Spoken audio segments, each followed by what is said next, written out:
The Adventures of Sherlock Holmes by Sir Arthur Conan Doyle. Adventure 3, A Case of Identity. "My dear fellow," said Sherlock Holmes as we sat on either side of the fire in his lodgings at Baker Street, "life is infinitely stranger than anything which the mind of man could invent. We would not dare to conceive the things which are really mere commonplaces of existence. If we could fly out of that window hand in hand, hover over this great city, gently remove the roofs, and peep in at the queer things which are going on, the strange coincidences, the plannings, the cross-purposes, the wonderful chains of events, working through generations and leading to the most outré results, it would make all fiction with its conventionalities and foreseen conclusions most stale and unprofitable." "And yet I am not convinced of it," I answered. "The cases which come to light in the papers are, as a rule, bald enough and vulgar enough. We have in our police reports realism pushed to its extreme limits, and yet the result is, it must be confessed, neither fascinating nor artistic." "A certain selection and discretion must be used in producing a realistic effect," remarked Holmes. "This is wanting in the police report, where more stress is laid, perhaps, upon the platitudes of the magistrate than upon the details, which to an observer contain the vital essence of the whole matter. Depend upon it, there is nothing so unnatural as the commonplace." I smiled and shook my head. "I can quite understand your thinking so," I said. "Of course, in your position of unofficial adviser and helper to everybody who is absolutely puzzled throughout 3 continents, you are brought in contact with all that is strange and bizarre. But here," I picked up the morning paper from the ground, "let us put it to a practical test. Here is the first heading upon which I come: A husband's cruelty to his wife. There is half a column of print, but I know without reading it that it is all perfectly familiar to me. There is, of course, the other woman, the drink, the push, the blow, the bruise, the sympathetic sister or landlady. The crudest of writers could invent nothing more crude." "Indeed, your example is an unfortunate one for your argument," said Holmes, taking the paper and glancing his eye down it. "This is the Dundas separation case, and as it happens, I was engaged in clearing up some small points in connection with it. The husband was a teetotaler. There was no other woman, and the conduct complained of was that he had drifted into the habit of winding up every meal by taking out his false teeth and hurling them at his wife, which, you will allow, is not an action likely to occur to the imagination of the average storyteller. Take a pinch of snuff, Doctor, and acknowledge that I have scored over you in your example." He held out his snuff-box of old gold, with a great amethyst in the center of the lid. Its splendor was in such contrast to his homely ways and simple life that I could not help commenting upon it. "Ah," said he, "I forgot that I had not seen you for some weeks. It is a little souvenir from the King of Bohemia, in return for my assistance in the case of the Irene Adler papers." "And the ring?" I asked, glancing at a remarkable brilliant which sparkled upon his finger. "It was from the reigning family of Holland, though the matter in which I served them was of such delicacy that I cannot confide it even to you, who have been good enough to chronicle 1 or 2 of my little problems." "And have you any on hand just now?" I asked with interest. "Some 10 or 12, but none which present any feature of interest. They are important, you understand, without being interesting. Indeed, I have found that it is usually in unimportant matters that there is a field for the observation and for the quick analysis of cause and effect which gives the charm to an investigation. The larger crimes are apt to be the simpler, for the bigger the crime, the more obvious, as a rule, is the motive. In these cases, save for one rather intricate matter which has been referred to me from Marseille, there is nothing which presents any features of interest. It is possible, however, that I may have something better before very many minutes are over, for this is one of my clients, or I am much mistaken." He had risen from his chair and was standing between the parted blinds, gazing down into the dull, neutral-tinted London street.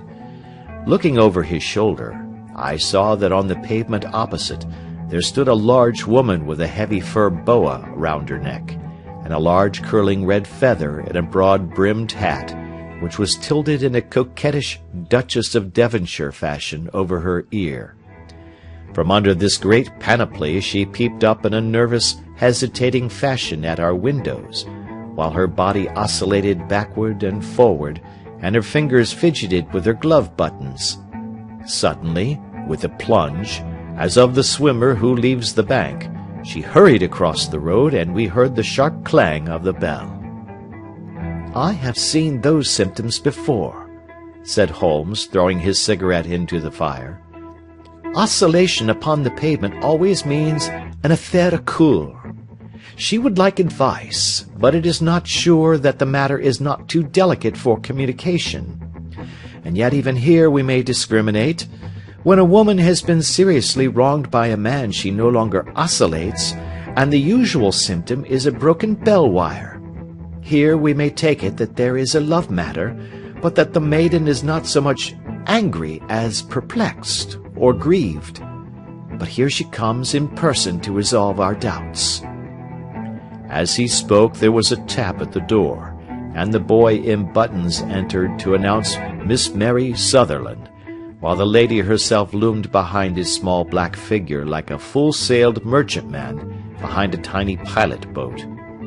Sherlock Holmes welcomed her with the easy courtesy for which he was remarkable, and having closed the door and bowed her into an armchair, he looked her over in the minute yet abstracted fashion which was peculiar to him.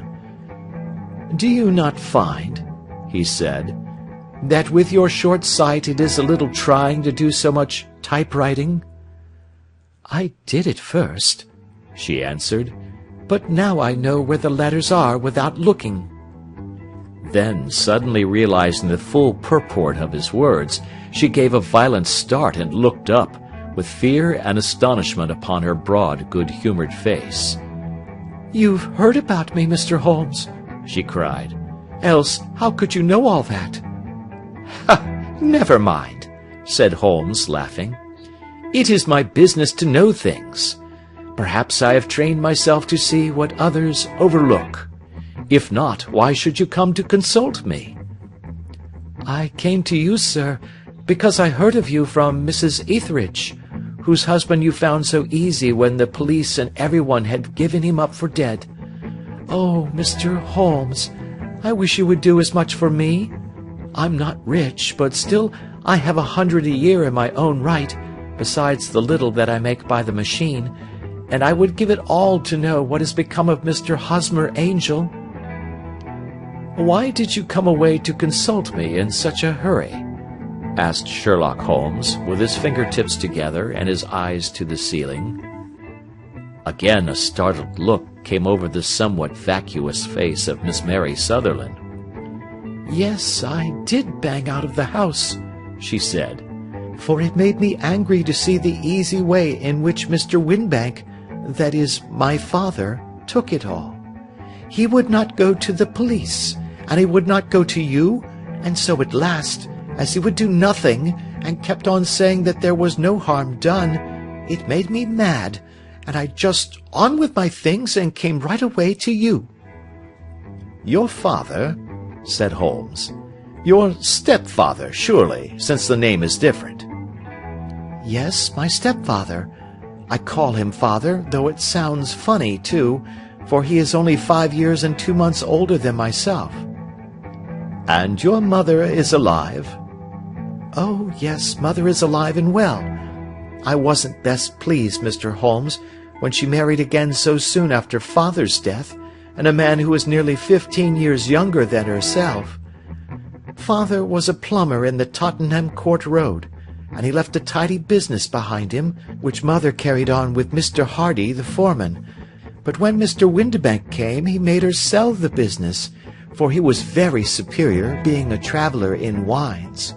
They got £4,700 for the goodwill and interest, which wasn't near as much as father could have got if he had been alive. I had expected to see Sherlock Holmes impatient under this rambling and inconsequential narrative, but on the contrary, he had listened with the greatest concentration of attention. "Your own little income," he asked, "does it come out of the business?" "Oh, no, sir. It is quite separate and was left me by my Uncle Ned in Auckland. It is in New Zealand stock, paying 4.5%. £2,500 was the amount, but I can only touch the interest." "You interest me extremely," said Holmes, "and since you draw so large a sum as 100 a year, with what you earn into the bargain, you no doubt travel a little and indulge yourself in every way. I believe that a single lady can get on very nicely upon an income of about £60. "I could do with much less than that, Mr. Holmes, but you understand that as long as I live at home, I don't wish to be a burden to them, and so they have the use of the money just while I am staying with them. Of course, that is only just for the time. Mr. Windibank draws my interest every quarter and pays it over to Mother, and I find that I can do pretty well with what I earn at typewriting. It brings me twopence a sheet, and I can often do from 15 to 20 sheets in a day." "You have made your position very clear to me," said Holmes. "This is my friend, Dr. Watson, before whom you can speak as freely as before myself. Kindly tell us now all about your connection with Mr. Hosmer Angel." A flush stole over Miss Sutherland's face, and she picked nervously at the fringe of her jacket. "I met him first at the gasfitters' ball," she said. "They used to send father tickets when he was alive, and then afterwards they remembered us and sent them to Mother. Mr. Windibank did not wish us to go. He never did wish us to go anywhere. He would get quite mad if I wanted so much as to join a Sunday school treat. But this time I was set on going, and I would go, for what right had he to prevent? He said the folk were not fit for us to know when all father's friends were to be there, and he said that I had nothing fit to wear when I had my purple plush that I had never so much as taken out of the drawer. At last, when nothing else would do, he went off to France upon the business of the firm, but we went, Mother and I, with Mr. Hardy, who used to be our foreman, and it was there I met Mr. Hosmer Angel." "I suppose," said Holmes, "that when Mr. Windibank came back from France, he was very annoyed at your having gone to the ball." "Oh, well, he was very good about it. He laughed, I remember, and shrugged his shoulders, and said there was no use denying anything to a woman, for she would have her way." "I see. Then at the gasfitters' ball you met, as I understand, a gentleman called Mr. Hosmer Angel." "Yes, sir. I met him that night, and he called next day to ask if we had got home all safe, and after that we met him. That is to say, Mr. Holmes, I met him twice for walks, but after that father came back again, and Mr. Hosmer Angel could not come to the house any more." "No." "Well, you know father didn't like anything of the sort. He wouldn't have any visitors if he could help it, and he used to say that a woman should be happy in her own family circle. But then, as I used to say to Mother, a woman wants her own circle to begin with, and I had not got mine yet." "But how about Mr. Hosmer Angel? Did he make no attempt to see you?"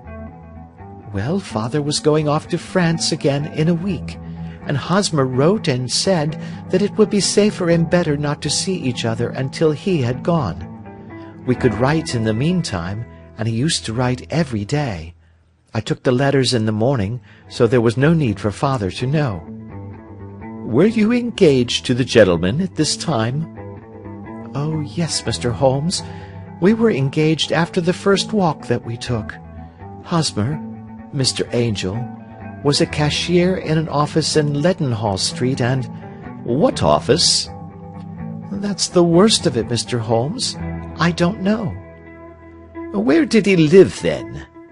He slept on the premises. And you don't know his address? No, except that it was Leadenhall Street. Where did you address your letters then? To the Leadenhall Street post office, to be left till called for. He said that if they were sent to the office he would be chaffed by all the other clerks about having letters from a lady, so I offered to typewrite them, like he did his, but he wouldn't have that, for he said that when I wrote them, they seemed to come from me, but when they were typewritten he always felt that the machine had come between us. That will just show you how fond he was of me, Mr. Holmes, and the little things that he would think of." "It was most suggestive," said Holmes. "It has long been an axiom of mine that the little things are infinitely the most important. Can you remember any other little things about Mr. Hosmer Angel?" "He was a very shy man, Mr. Holmes. He would rather walk with me in the evening than in the daylight, for he said that he hated to be conspicuous. Very retiring and gentlemanly he was. Even his voice was gentle. He'd had the quinsy and swollen glands when he was young, he told me, and it had left him with a weak throat and a hesitating, whispering fashion of speech. He was always well dressed, very neat and plain, but his eyes were weak just as mine are, and he wore tinted glasses against the glare." "Well, and what happened when Mr. Windibank, your stepfather, returned to France?" "Mr. Hosmer Angel came to the house again and proposed that we should marry before father came back. He was in dreadful earnest, and made me swear, with my hands on the testament, that whatever happened I would always be true to him. Mother said he was quite right to make me swear, and that it was a sign of his passion. Mother was all in his favour from the first, and was even fonder of him than I was. Then, when they talked of marrying within the week, I began to ask about father, but they both said never to mind about father, but just to tell him afterwards, and mother said she would make it all right with him. I didn't quite like that, Mr. Holmes. It seemed funny that I should ask his leave, as he was only a few years older than me, but I didn't want to do anything on the sly, so I wrote to father at Bordeaux, where the company has its French offices, but the letter came back to me on the very morning of the wedding." "It missed him, then?" "Yes, sir, for he had started to England just before it arrived." "Ha! That was unfortunate. Your wedding was arranged, then, for the Friday. Was it to be in church?" "Yes, sir, but very quietly. It was to be at Son Saviour's, near King's Cross, and we were to have breakfast afterwards at the St. Pancras Hotel. Hosmer came for us in a hansom, but as there were two of us, he put us both into it and stepped himself into a four-wheeler, which happened to be the only other cab in the street.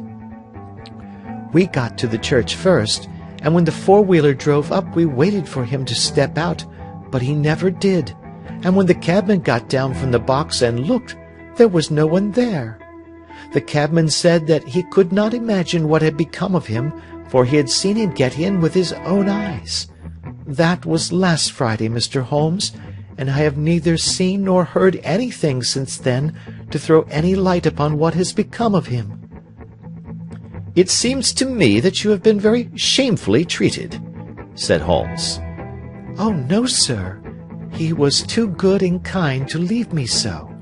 Why, all the morning he was saying to me that, whatever happened, I was to be true, and that even if something quite unforeseen occurred to separate us, I was always to remember that I was pledged to him, and that he would claim his pledge sooner or later. It seemed strange talk for a wedding morning, but what has happened since gives a meaning to it." "Most certainly it does. Your own opinion is, then, that some unforeseen catastrophe has occurred to him?" "Yes, sir. I believe that he foresaw some danger, or else he would not have talked so, and then I think that what he foresaw happened." "But you have no notion as to what it could have been?" "None." "One more question. How did your mother take the matter?"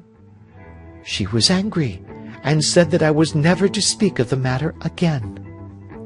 And your father? Did you tell him? Yes, and he seemed to think, with me, that something had happened, and that I should hear of Hosmer again. As he said, what interest could anyone have in bringing me to the doors of the church, and then leaving me? Now, if he had borrowed my money, or if he had married me and got my money settled on him, there might be some reason, but Hosmer was very independent about money, and never would look at a shilling of mine. And yet, what could have happened? And why could he not write? Oh, it drives me half mad to think of it, and I can't sleep a wink at night." She pulled a little handkerchief out of her muff and began to sob heavily into it. "I shall glance into the case for you," said Holmes, rising, "and I have no doubt that we shall reach some definite result. Let the weight of the matter rest upon me now, and do not let your mind dwell upon it further. Above all, try to let Mr. Hosmer Angel vanish from your memory, as he has done from your life." "Then you don't think I'll see him again?" "I fear not." "Then what has happened to him?" "You will leave that question in my hands. I should like an accurate description of him, and any letters of his which you can spare." "I advertised for him in last Saturday's Chronicle," said she. "Here is the slip, and here are 4 letters from him." "Thank you. And your address?" "Number 31 Lion Place, Camberwell." "Mr. Angel's address you never had, I understand. Where is your father's place of business?" "He travels for Westhouse and Marbank, the great claret importers of Fenchurch Street." "Thank you. You have made your statement very clearly. You will leave the papers here, and remember the advice which I have given you. Let the whole incident be a sealed book, and do not allow it to affect your life." "You are very kind, Mr. Holmes, but I cannot do that. I shall be true to Hosmer. He shall find me ready when he comes back." For all the preposterous hat and the vacuous face, there was something noble in the simple faith of our visitor which compelled our respect. She laid her little bundle of papers upon the table and went her way, with a promise to come again whenever she might be summoned. Sherlock Holmes sat silent for a few minutes with his fingertips still pressed together, his legs stretched out in front of him, and his gaze directed upward to the ceiling. Then he took down from the rack the old and oily clay pipe, which was to him as a counselor, and, having lit it, he leaned back in his chair, with the thick blue cloud wreaths spinning up from him, and a look of infinite languor in his face. "Quite an interesting study, that maiden," he observed. "I found her more interesting than her little problem, which, by the way, is rather a trite one. You will find parallel cases, if you consult my index, in Andover in '77, and there was something of the sort at The Hague last year. Old as is the idea, however, there were 1 or 2 details which were new to me, but the maiden herself was most instructive." "You appeared to read a good deal upon her which was quite invisible to me," I remarked. "Not invisible, but unnoticed, Watson. You did not know where to look, and so you missed all that was important. I can never bring you to realize the importance of sleeves, the suggestiveness of thumbnails, or the great issues that may hang from a bootlace. Now, what did you gather from that woman's appearance? Describe it." "Well, she had a slate-colored, broad-brimmed straw hat, with a feather of a brickish red. Her jacket was black, with black beads sewn upon it, and a fringe of little black jet ornaments. Her dress was brown, rather darker than coffee color, with a little purple plush at the neck and sleeves. Her gloves were grayish and were worn through at the right forefinger. Her boots I didn't observe. She had small, round, hanging gold earrings, and a general air of being fairly well-to-do in a vulgar, comfortable, easy-going way." Sherlock Holmes clapped his hands softly together and chuckled. "Upon my word, Watson, you are coming along wonderfully. You have really done very well indeed. It is true that you have missed everything of importance, but you have hit upon the method, and you have a quick eye for color. Never trust to general impressions, my boy, but concentrate yourself upon details. My first glance is always at a woman's sleeve. In a man it is perhaps better first to take the knee of the trouser. As you observe, this woman had plush upon her sleeves, which is a most useful material for showing traces. The double line a little above the wrist, where the typewriter presses against the table, was beautifully defined. The sewing machine, of the hand type, leaves a similar mark, but only on the left arm, and on the side of it farthest from the thumb, instead of being right across the broadest part, as this was. I then glanced at her face, and, observing the dint of a pince-nez at either side of her nose, I ventured to remark upon short sight in typewriting, which seemed to surprise her. It surprised me. But surely it was obvious. I was then much surprised and interested on glancing down to observe that, though the boots which she was wearing were not unlike each other, they were really odd ones, the one having a slightly decorated toe cap, and the other a plain one. One was buttoned only in the 2 lower buttons out of 5, and the other at the 1st, 3rd, and 5th. Now, when you see that a young lady, otherwise neatly dressed, has come away from home with odd boots, half-buttoned, it is no great deduction to say that she came away in a hurry. And what else? I asked, keenly interested, as I always was, by my friend's incisive reasoning. I noted in passing that she had written a note before leaving home, but after being fully dressed.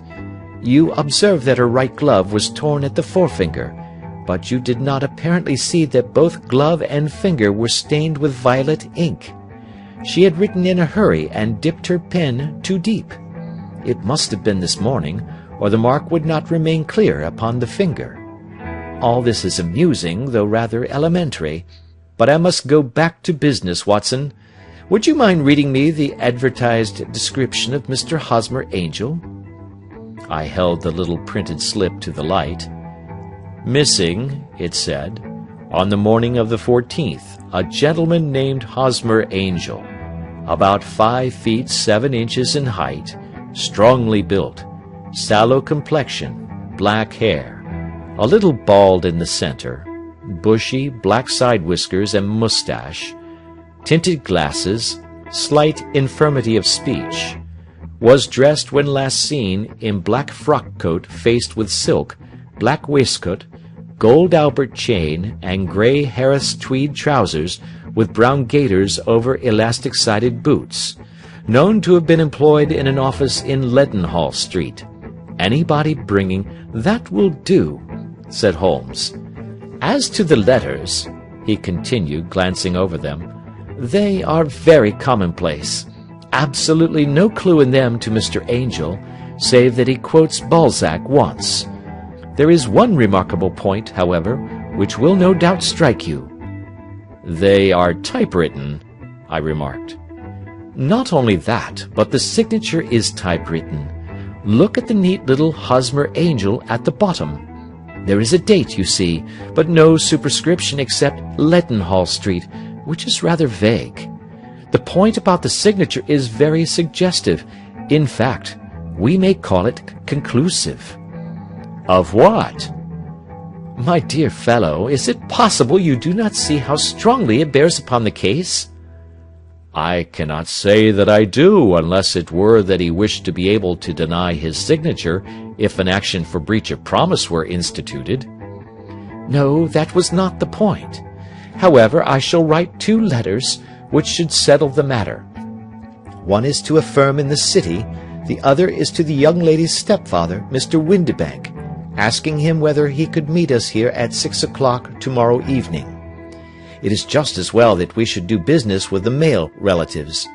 And now, Doctor, we can do nothing until the answers to those letters come, so we may put our little problem upon the shelf for the interim." I had had so many reasons to believe in my friend's subtle powers of reasoning and extraordinary energy in action, that I felt that he must have some solid grounds for the assured and easy demeanor with which he treated the singular mystery which he had been called upon to fathom. Once only had I known him to fail, in the case of the King of Bohemia and the Irene Adler photograph. But when I looked back to the weird business of the sign of 4, and the extraordinary circumstances connected with the study in scarlet, I felt that it would be a strange tangle indeed, which he could not unravel. I left him then, still puffing at his black clay pipe, with the conviction that when I came again on the next evening, I would find that he held in his hands all the clues which would lead up to the identity of the disappearing bridegroom of Miss Mary Sutherland. A professional case of great gravity was engaging my own attention at the time, and the whole of next day I was busy at the bedside of the sufferer. It was not until close upon 6 o'clock that I found myself free, and was able to spring into a hansom and drive to Baker Street, half afraid that I might be too late to assist at the denouement of the little mystery. I found Sherlock Holmes alone, however, half asleep, with his long, thin form curled up in the recesses of his armchair. A formidable array of bottles and test tubes, with the pungent, cleanly smell of hydrochloric acid, told me that he had spent his day in the chemical work which was so dear to him. "Well, have you solved it?" I asked as I entered. Yes, it was the bisulfate of baryta. No, the mystery!" I cried. Oh, that! I thought of the salt that I had been working upon. There was never any mystery in the matter, though, as I said yesterday, some of the details are of interest. The only drawback is that there is no law, I fear, that can touch the scoundrel. Who was he, then, and what was his object in deserting Miss Sutherland? The question was hardly out of my mouth, and Holmes had not yet opened his lips to reply, when we heard a heavy footfall in the passage, and a tap at the door. "This is the girl's stepfather, Mr. James Windibank," said Holmes. "He has written to me to say that he would be here at 6. Come in!" The man who entered was a sturdy, middle-sized fellow, some 30 years of age, clean-shaven and sallow-skinned, with a bland, insinuating manner, and a pair of wonderfully sharp and penetrating grey eyes. He shot a questioning glance at each of us, placed his shiny top hat upon the sideboard, and with a slight bow sidled down into the nearest chair. "Good evening, Mr. James Windibank," said Holmes. "I think that this typewritten letter is from you, in which you have made an appointment with me for 6 o'clock?" "Yes, sir. I am afraid that I am a little late, but I am not quite my own master, you know. I am sorry that Miss Sutherland has troubled you about this little matter, for I think it is far better not to wash linen of the sort in public. It was quite against my wishes that she came, but she is a very excitable, impulsive girl, as you may have noticed, and she is not easily controlled when she has made up her mind on a point. Of course, I did not mind you so much, as you are not connected with the official police, but it is not pleasant to have a family misfortune like this noised abroad. Besides, it is a useless expense, for how could you possibly find this Hosmer Angel?" "On the contrary," said Holmes quietly, "I have every reason to believe that I will succeed in discovering Mr. Hosmer Angel." Mr. Windibank gave a violent start and dropped his gloves. "I am delighted to hear it," he said. "It is a curious thing," remarked Holmes, "that a typewriter has really quite as much individuality as a man's handwriting. Unless they are quite new, no two of them write exactly alike. Some letters get more worn than others, and some wear only on one side. Now, you remark in this note of yours, Mr. Windibank, that in every case there is some little slurring over of the E, and a slight defect in the tail of the R. There are 14 other characteristics, but those are the more obvious." "We do all our correspondence with this machine at the office, and no doubt it is a little worn," our visitor answered, glancing keenly at Holmes with his bright little eyes. And now I will show you what is really a very interesting study, Mr. Windibank," Holmes continued. "I think of writing another little monograph some of these days on the typewriter and its relation to crime. It is a subject to which I have devoted some little attention. I have here 4 letters which purport to come from the missing man. They are all typewritten. In each case, not only are the E's slurred and the R's tailless, but you will observe, if you care to use my magnifying lens, that the 14 other characteristics to which I have alluded are there as well." Mr. Windibank sprang out of his chair and picked up his hat. "I cannot waste time over this sort of fantastic talk, Mr. Holmes," he said. "If you can catch the man, catch him, and let me know when you have done it." "Certainly," said Holmes, stepping over and turning the key in the door. "I let you know then that I have caught him." "What? Where?" shouted Mr. Windibank, turning white to his lips and glancing about him like a rat in a trap. "Oh, it won't do. Really, it won't," said Holmes suavely. "There is no possible getting out of it, Mr. Windibank. It is quite too transparent, and it was a very bad compliment when you said that it was impossible for me to solve so simple a question. That's right. Sit down and let us talk it over." Our visitor collapsed into a chair, with a ghastly face and a glitter of moisture on his brow. It's not actionable," he stammered. "I am very much afraid that it is not. But between ourselves, Windibank, it was as cruel and selfish and heartless a trick in a petty way as ever came before me. Now, let me just run over the course of events, and you will contradict me if I go wrong." The man sat huddled up in his chair, with his head sunk upon his breast, like one who is utterly crushed. Holmes stuck his feet up on the corner of the mantelpiece, and leaning back with his hands in his pockets, began talking rather to himself, as it seemed, than to us. "The man married a woman very much older than himself for her money," said he, "and he enjoyed the use of the money of the daughter as long as she lived with them. It was a considerable sum, for people in their position, and the loss of it would have made a serious difference. It was worth an effort to preserve it. The daughter was of a good, amiable disposition, but affectionate and warm-hearted in her ways, so that it was evident that with her fair personal advantages and her little income, she would not be allowed to remain single long. Now her marriage would mean, of course, the loss of 100 a year, so what does her stepfather do to prevent it? He takes the obvious course of keeping her at home and forbidding her to seek the company of people of her own age. But soon he found that that would not answer forever. She became restive, insisted upon her rights, and finally announced her positive intention of going to a certain ball. What does her clever stepfather do then? He conceives an idea more creditable to his head than to his heart.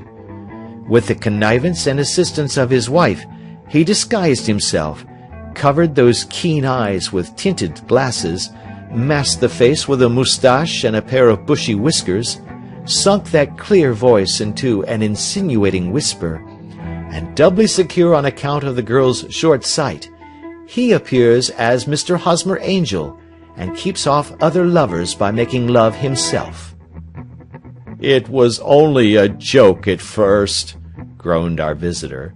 "We never thought that she would have been so carried away." "Very likely not.